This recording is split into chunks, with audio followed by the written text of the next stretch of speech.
2016 সালের SSC panel বাতিল হওয়ায় অথৈচলে চাকরিহারারা সমস্যায় অসংখ্য সরকারি স্কুল কর্তৃপক্ষ।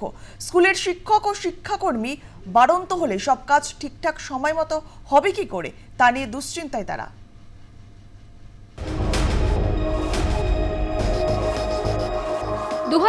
সালের এসএসসি সম্পূর্ণ প্যানেল বাতিল হয়েছে হাইকোর্টের রায়।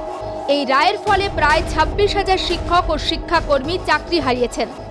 ওই প্যানেল থেকে বহু শিক্ষক ও শিক্ষাকর্মী বাদ যাওয়ায় এখন প্রশ্ন, কারা থাকবেন আর কারা পড়াবেন। পঠন পাঠন ছাড়াও অন্যান্য কাজ করে থাকেন গ্রুপ সি ও গ্রুপ ডির কর্মচারীরা। এই সমস্ত কাজই বা কী করে হবে, এমনই প্রশ্ন শিক্ষক মহলের। এখন স্কুলগুলিতে চলছে গরমের ছুটি। স্কুল খুললে কি অবস্থার মধ্যে পড়তে হবে তা ভাবাচ্ছে কর্তৃপক্ষকে। বর্তমানে সারা বছরই পরীক্ষা, মূল্যায়ন, ফলাফল বাংলা শিক্ষা পোর্টালে তোলার কাজ করতে হয়। দিনের পর দিন কাজের চাপ বাড়ছে, যা আরও বাড়বে বলে মত শিক্ষক মহলের একাংশের। তার কারণ 2024-25 শিক্ষাবর্ষে উচ্চ মাধ্যমিক স্তরে সেমেস্টার ব্যবস্থা চালু হচ্ছে। তাই এই অবস্থায় শিক্ষক ও শিক্ষাকর্মী বাড়ন্ত হলে সব কাজ ঠিকঠাক সময় মতো হবে কি করে তা নিয়ে দুশ্চিন্তায় সরকারি স্কুলের প্রধান শিক্ষকরা।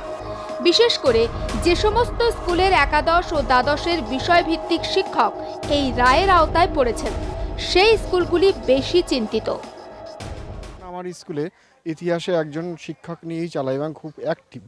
আমার প্রিয় কয়েকজন টিচারের মধ্যে সে একজন, সেও আজকে এর মধ্যে পড়ছে। এই জন্য স্কুলগুলো তো শূন্য হয়ে যাবে। এমনি জেনারেল ট্রান্সফারের জন্য প্রান্তিক স্কুলগুলো তো এমনি খালি, তার উপরে এই একজন করে টিচার কিছু কোনো সাবজেক্টে নিয়ে চালাতে হয়।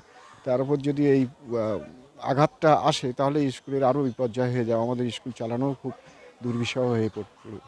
আমার এর মধ্যে দুজন টিচার আছে, একজন 9-10-এ নর্মাল সেকশনে বাংলা, আর একজন একাদশ দ্বাদশ শ্রেণীতে কেমিস্ট্রি অর্থাৎ রসায়নের একজন শিক্ষিকা আছে, আর একজন গ্রুপ ডি আছে। আমার 4টে গ্রুপ ডি পোস্ট, 2টো এমনিতেই ভ্যাকেন্ট, আর একজন তো মেডিকেল গ্রাউন্ডে শয্যাশায়ী, তিনি নার্ভের পেশেন্ট, আর একজনই ছিল, তারও তো এই মহামান্য আদালতের রায়ে আপাতত তার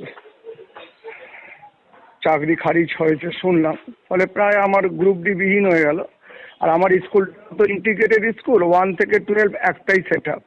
ফলে একটা ইন্টিগ্রেটেড স্কুলে গ্রুপ ডি বিহীন চালানো সত্যিই খুব কষ্টকর আমাদের পক্ষে। বহু সরকারি স্কুলে পড়ুয়াদের নিরিখে শিক্ষকদের সংখ্যা কম। রাজ্যের বিভিন্ন প্রান্তে এমনই ভুরি ভুরি অভিযোগ উঠে আসে। এর ফলে ব্যাহত হচ্ছে পড়াশোনা।